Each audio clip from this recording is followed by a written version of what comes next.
예, 반갑습니다. 오늘도 이렇게 공원을 산책하고 있습니다. 여기는 굿보뚝인데 참 오래된 뚝길입니다. 그런데 옆에 이제 큰 도로가 생김에 따라서 조금 시끄럽습니다. 그래서 이제 입을 가까이 대고 이렇게 이 사진을 찍고 있습니다.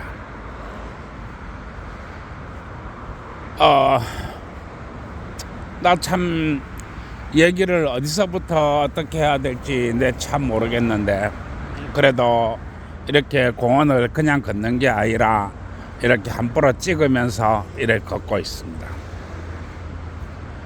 오늘은 이 성매매 합법화와 기반 기술에 대해서 이야기하겠습니다. 성매매 합법화와 기반 기술. 여러분, 나는 항상 얘기합니다. 어떤 제도가 생겨남에 있어서, 또 어떤 유행이 생겨남에 있어서 누가 과연 이득을 보고 누가 과연 적자를 볼까? 어떤 카르텔이 이득을 보고 어떤 카르텔이 적자를 볼까? 나는 항상 이야기하라고 나는 말하고 있습니다. 그런데 내가 이 성매매 합법화를 주장하고 이렇게 돈에 대한 얘기를 이렇게 이제 얘기를 하면 아마 모든 사람들이 경기가 될 것입니다. 왜냐하면 성매매 합법화는 절대로 되면 안 되기 때문에 그렇습니다. 성매매 합법화가 되면 카르텔이 먹고 살 길이 없습니다. 집값을 올릴 수도 없고 학자금을 대출해 줄 수도 없고 자동차를 비싸게 팔 수도 없고 여러 가지 문제가 발생합니다. 그래서 이러한 자들이 아주 싫어합니다. 그러나 성매매 합법화는 반드시 되어야 합니다. 왜냐하면 그래야 여성 여러분들이나 또 남자들이나 다 먹고 살 길이 생기기 때문에 그렇습니다. 그리고 남들한테 의지하지 않고 남들한테 기대지 않고 홀로 서기 할 수 있기 때문에 그렇습니다. 여러분, 성인이 자신이 성을 파는 것이 그렇게 죄악입니까? 아닙니다. 성인은 자신에 대한 권리와 자신에 대한 행사를 할 수 있는 것이 성인입니다. 그런데 성매매는 불법이다, 이렇게 해야만이 카르텔이 돈이 되는 것입니다. 카르텔은 말을 이렇게 합니다.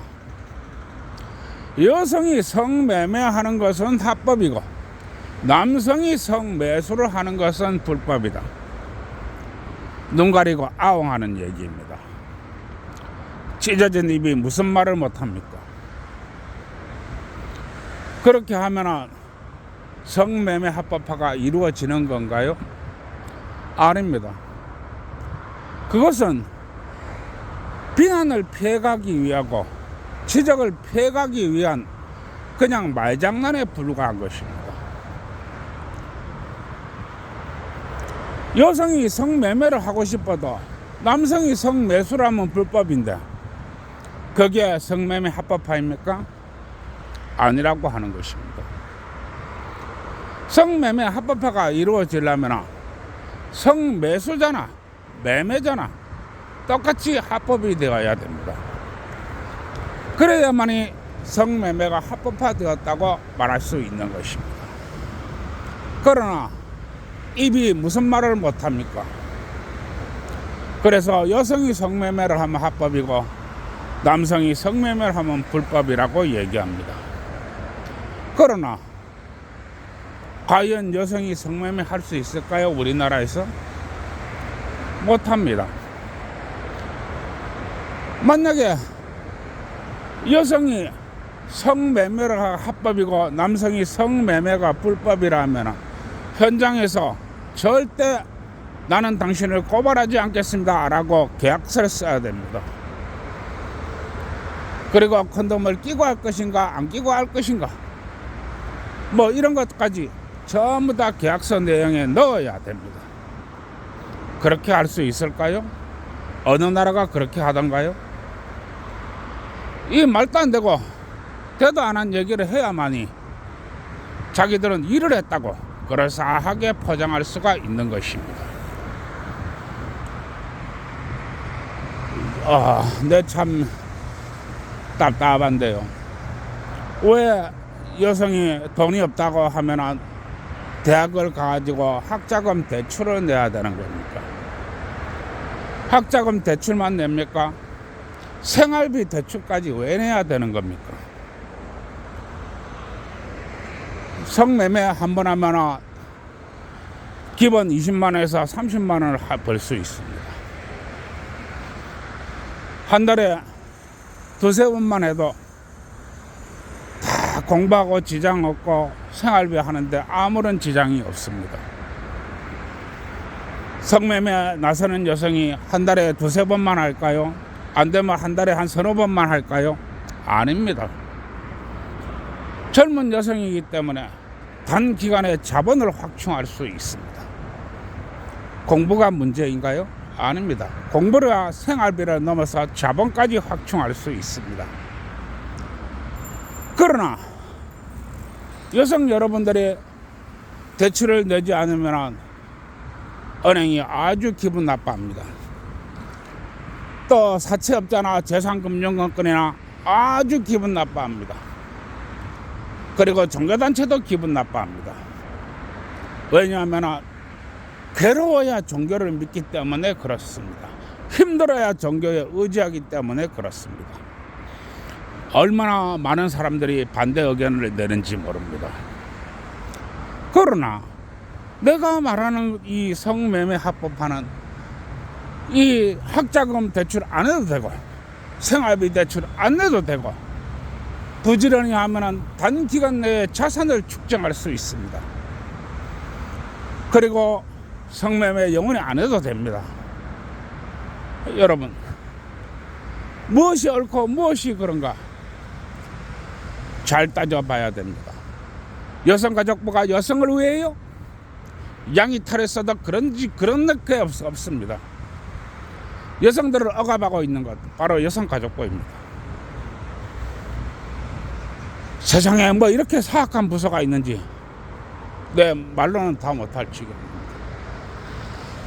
여성 여러분들이 아무리 좋은 옷 입고 아무리 좋게 해가지고 길거리 가가지고 누군가 나를 헌팅할 거야, 누군가 나한테 커피 한잔 사주려고 할 거야, 누군가 나한테 전화번호 물어볼 거야, 그렇게 생각하시나요? 문제는 여성 여러분들은 그렇게 생각할지 모르겠습니다. 왜냐하면 우리는 젊었을 때 다 그렇게 했기 때문에 그렇습니다. 그러나 여성가족부는 커피 한잔 저하고 커피 한잔 하실래요? 했다가는 징역 3년짜리입니다. 전화번호 좀 주실래요? 했다가는 징역 5년짜리입니다. 여러분, 그 순간에 남자는 직업을 잃고 어디에 취업도 못하고 살아도 산목숨이 아니게 됩니다. 여성가족부가 이딴 짓을 해놨습니다. 여성가족부가 여성을 위해요? 웃기는 소리 하지 마십시오. 오늘 조금 막 이렇게 혼자 이렇게 걸어다니면서 조금 긴 얘기를 했습니다. 뭐 천천히 들어보시고요. 그러면 또 얘기를 해야 되겠지요? 젊은 청춘 남녀 여러분, 왜든지 간에 좋은 데 놀러 갔다 다니시고 맛있는 거 드시고, 그리고 이 모텔도 먹고 살기 위해서 떡도 많이 치시기 바랍니다. 젊은 남녀가 떡 치는 거 그거 나쁜 거 아닙니다. 그리고 기혼자 여러분, 나라가 지금 망함을 넘어 전멸을 넘어 소멸로 넘어가고 있습니다. 어쨌든 간에 아기를 많이 낳기 위해서 밤이고 낮이고 열심히 박으시기 바랍니다. 박아야 애를 낳지요. 안 박는데 어떻게 낳습니까? 박는 거 그거 나쁜 거 아닙니다. 그리고 또 얘기를 해야 되겠지요. 내가 이 환갑이 넘은 나이에 떡이 뭔지를 모르겠습니다. 떡이 뭔지를 모르니까 어쨌든 간에 떡집 사장한테 물어보시고, 또 환갑이 넘은 나이에 이놈이 박는 게 뭔지를 모르겠습니다. 그러니까 건설회사 사장한테 물어보시면 아마 그 어려운 난공사를 잘 가르쳐 줄 거라고 내 보고 있습니다. 오늘도 좋은 날 되시고 좋아요 구독 눌러주세요.